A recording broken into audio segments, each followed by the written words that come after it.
এখন কেজি মেজি বেরিয়ে আপনার গুড মর্নিং দিয়ে জীবন শুরু হয় বাচ্চাদের।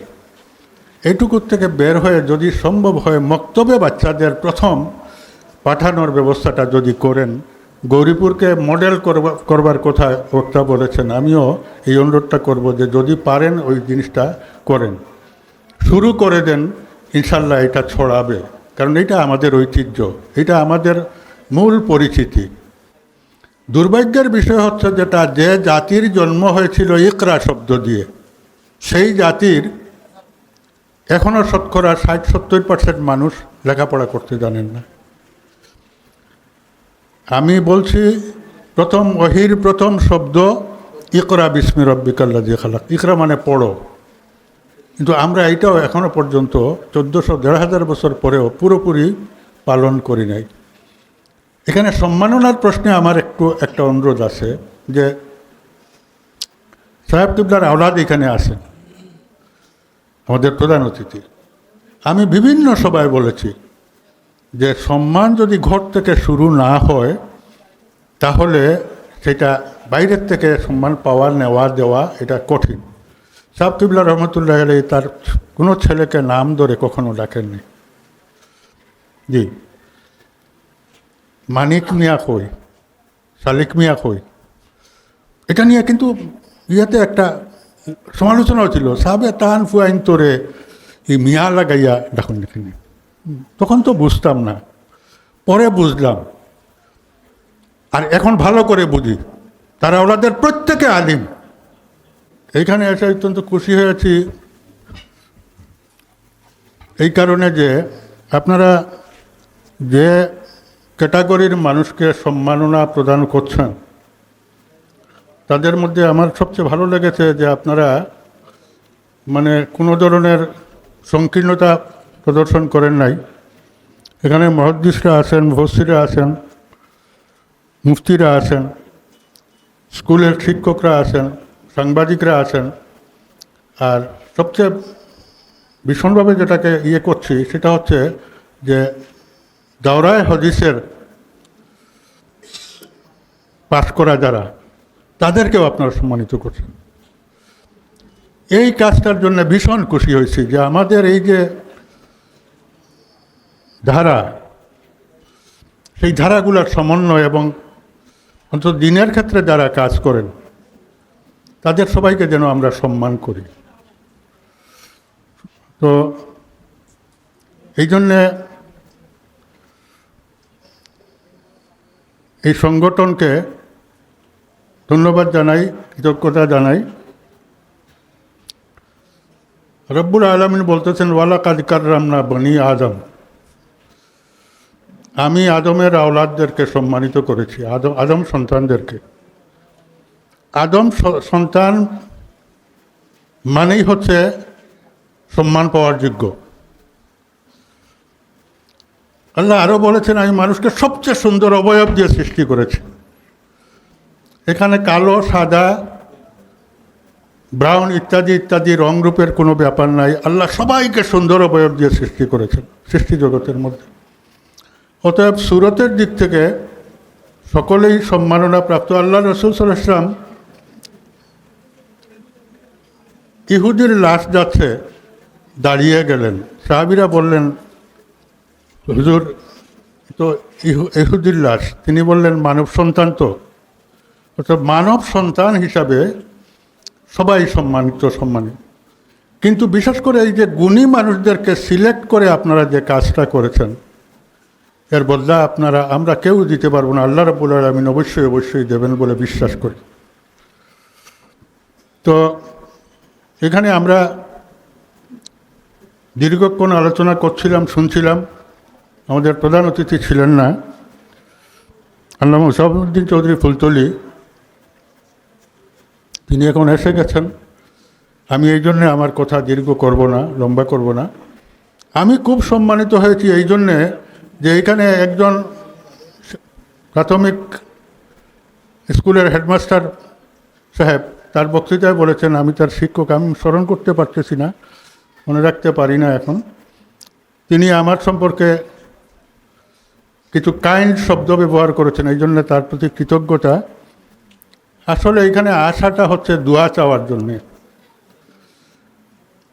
আপনারা যারা গুণীজন মানুষের কাছে, ইনশাল্লাহ আপনার আল্লাহর কাছেও গুণীজন হিসেবে বিবেচিত হবেন এবং আমাদের জন্য দোয়া করবেন মাগফিরাতের জন্য একটা, আর দুনিয়ায় মানে সৎ মানুষের জীবনযাপনের জন্য। তো এই যে মানব সেবা সংগঠন, এটার নাম লতিফিয়া সমাজসেবা পরিষদ। তো লতিফিয়া নামের সাথে আমাদের প্রাণের সম্পর্ক। হযরত সাহেব কিবলা রহমতুল্লাহ আলাইহি তার জীবনের 92-93 বছর তিনি মানুষের খেদমত করেছেন, এবং যে খেদমতটা সবচেয়ে বড় মানুষের জন্যে রুহানিয়তের খেদমত। রুহানিয়তের মাধ্যমে মানুষকে, রুহানিয়ত ব্যতীত মানুষ তো মানুষ না, একটা পশুর সাথে কী পার্থক্য আছে? রুহানিয়ত ব্যতীত একজন মানুষের মানুষ হিসাবে আলাদা কোনো পরিচয়ই থাকতে পারে না, আলাদা কোনো পরিচয় নাই। কারণ পশুর মধ্যে যতগুলো চেতনা আছে, প্রেরণা আছে, সবটা মানুষের মধ্যে আছে, আর মানুষের মধ্যে বাড়তি যে জিনিসটা সেটা তার রূহ। এই রুহানিয়তের আমরা মুজদ্দিদ বলি, জমানার মুজদ্দিদ হযরত সাহেব কিবলা রহমতুল্লাহ আলাইহি, তিনি, আমি ফুলতলির মানুষ, আমি এই জন্যে আপনাদের প্রতি কৃতজ্ঞ যে আমরা যে সম্মাননাটা তুলে ধরা দরকার ছিল সেটা আপনারা করতেছেন। তো যেসব কাজের কথা আপনারা বলেছেন, যে বিপন্ন মানবতার সেবা এবং এই মানে কন্যাদায়গ্রস্ত পিতাদের সাহায্য করা, এই ব্যাপারে আমার একটা আছে। আপনারা সবাই যারা প্রাপ্ত তারা ছেলেমেয়ের বাবা, তো ছেলেমেয়েদের বিয়ে শাদির ব্যাপারে আপনারা আল্লাহ রসুলের অনুসরণটা করবেন।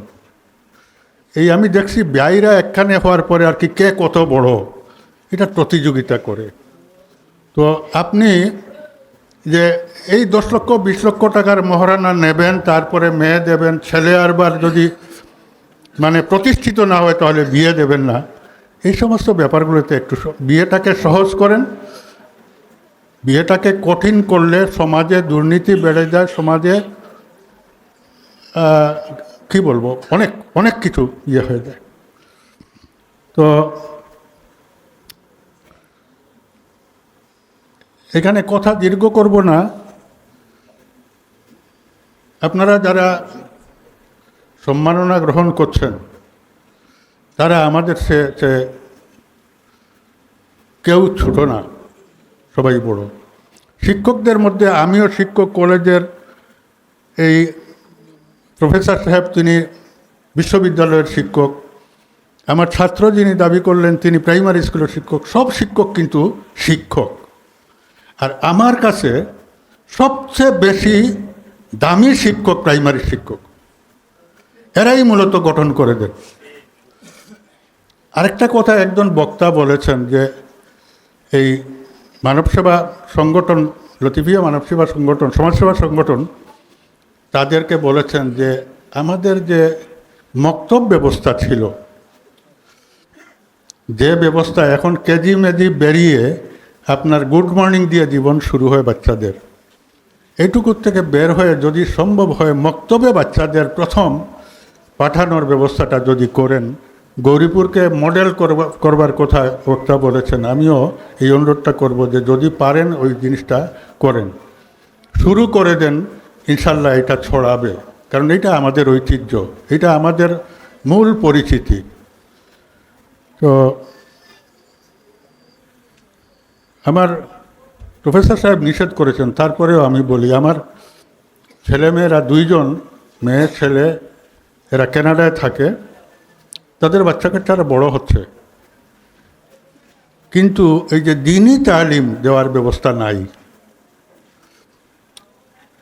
যে জন্যে আমি খুব বিব্রত অবস্থায় আছি। আমার নাতনি 15 বছর বয়স, সে আসসালামু আলাইকুম বললে থতমত খেয়ে যায়।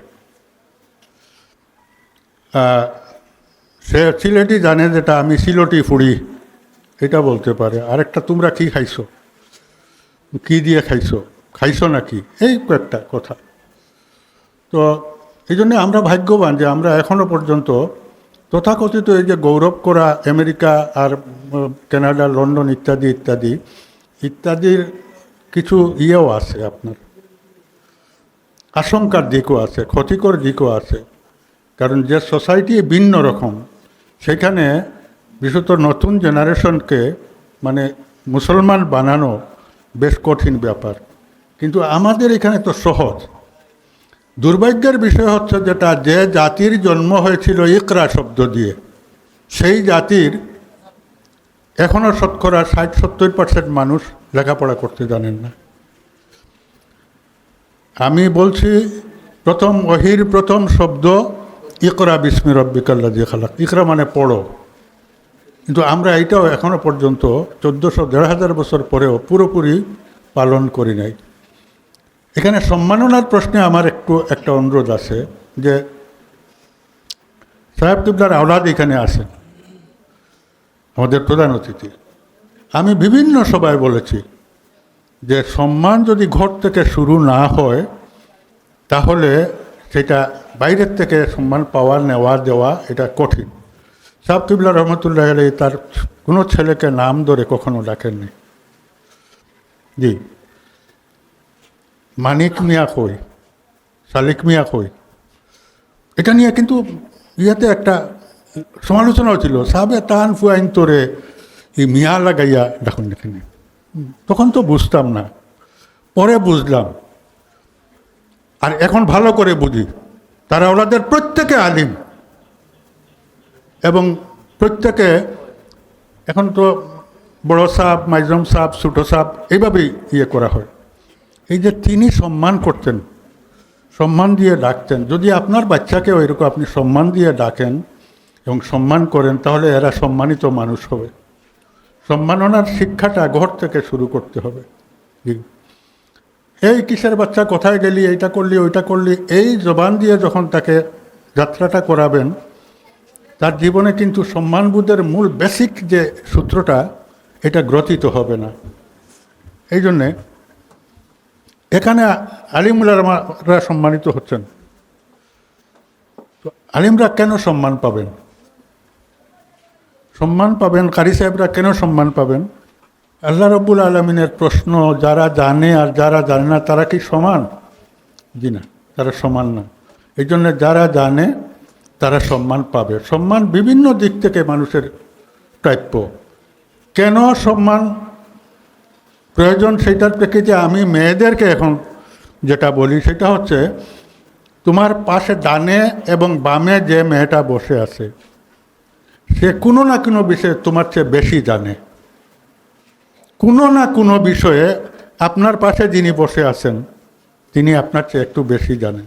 সেটা কোরআন হাদিস না হতে পারে, ভিন্ন কোনো বিষয়। এই জন্যে আমরা এই যে আমার চেয়ে আপনি বেশি জানেন আমার পাশের মানুষটি, এই জন্যে আমি তাকে সম্মান করব। এই জন্যে প্রত্যেকের কাছে সম্মানিত হওয়া দরকার। 1952 ইংরেজিতে এমসি কলেজের একজন অধ্যক্ষ ছিলেন, প্রিন্সিপাল আবু হেনা, খুব নামি। তখনকার সরকারি 6টা কলেজ ছিল, 6 কলেজেই উনি প্রিন্সিপাল ছিলেন, ইংরেজির মানুষ প্রফেসর ছিলেন। তো তিনি যে মন্ত্রটা ছড়িয়ে গেছিলেন, আমি তার ছাত্রের কাছ থেকে শুনছি এইটা, রেসপেক্ট অ্যান্ড বি রেসপেক্টেড, সম্মান করো আর সম্মানিত হয়ে যাও।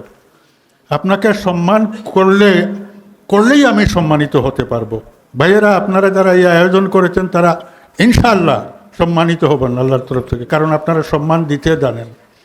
সবাইকে আহ্বান করব, আসুন আমরা এই কথাটা মনে রাখি, সম্মান করি এবং সম্মানিত হই। সম্মান শুধু দেওয়া না, সম্মান দিলেই সম্মান আসে।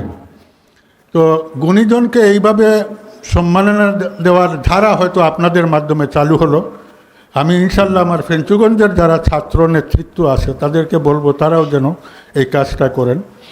আর প্রধান অতিথিকে বলবো যে উনার এলাকায়ও যেন এই কথাটা ইয়ে করেন। আমি কিন্তু ফুলতলিতে সাহেব কিবলার জীবিতাবস্থায় সেখানে আমার এলাকাবাসীকে আবেদন করেছিলাম সাব কিবলাকে আমরা একটা সম্বর্ধনা দেই।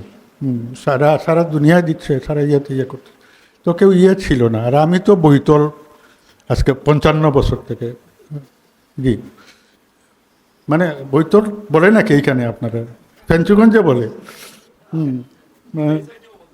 জি, আচ্ছা, জি জি জি জি।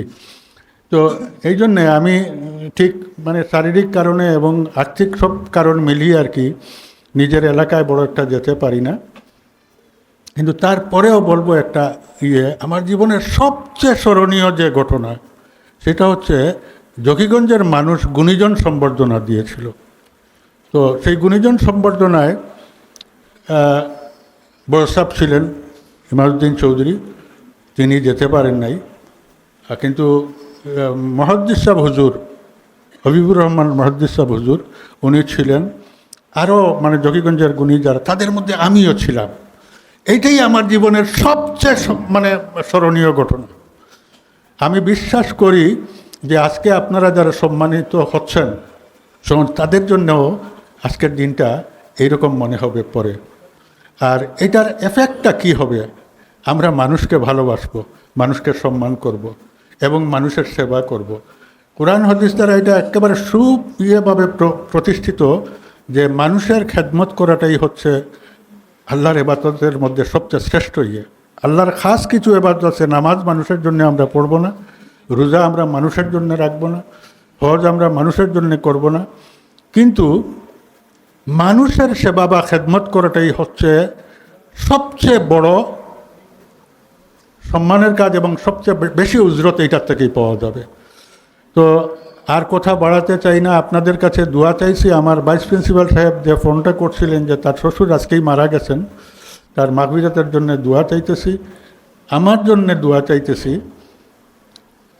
এবং সাহেব কিবলা রহমতুল্লাহ আলাইহির দরজা আল্লাহ বুলন্দ করুন, জান্নাতের উচ্চতম মুকাম দান করুন, এই দোয়া করবার জন্যও আপনাদের কাছে আহ্বান জানিয়ে, এবং যে একটা পাইলাম, তত্ত্ব পাইলাম, কোথায় জানি কোন লেখায়, যে আমাদের কাছে যারা চাইতে আসে, সাইল যারা, তারা কিন্তু নিজের থেকে আসে না। আল্লাহ রব্বুল আলামিন তাদেরকে বলেন এর কাছে যাও, আর আমরা তাকে মাফ করো বলে দূর করে দিই। এটা পারতপক্ষে করবেন না। ওয়াম্মা সাইলা ফাল্লা তানহার, নির্দেশমূলক বাক্য। আল্লাহ রব্বুল আলামিন সাইলকে বিমুখ করো না। আমরা এটার জবাব বের করছি, মাফ করো, মাফ করো।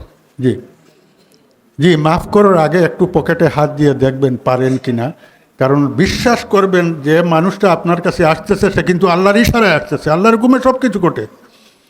এবং এই জন্যে মানে দানের ব্যাপারটা এটা যেন আপনার আমার সবার মধ্যে থাকে, জীবন্ত থাকে। কারণ কেউ কিছু নিয়ে যেতে তো পারবো না, কিন্তু দিয়ে যেতে যদি পারি অবশ্যই ইনশাল্লাহ এর বদলা আল্লাহ রব্বুল আলামিন আমাদেরকে দান করবেন। আমি অনেক বেশি কথা বলে ফেলছি, আপনাদেরকে অনেক শ্রদ্ধা সম্মাননা, এবং যারা পাইছেন আপনার সম্মাননা আজকে গ্রহণ করতেছেন, তাদের প্রতি বিনীত অনুরোধ, সম্মান পাওয়া সহজ কিন্তু ধরে রাখা কঠিন। বহু বড় একটা বোঝা আপনাদের উপরে চাপিয়ে দেওয়া হয়েছে। এই বোঝার দায়িত্ব বহন করবেন। আসসালামু আলাইকুম ওয়া রাহমাতুল্লাহি ওয়া বারাকাতুহু।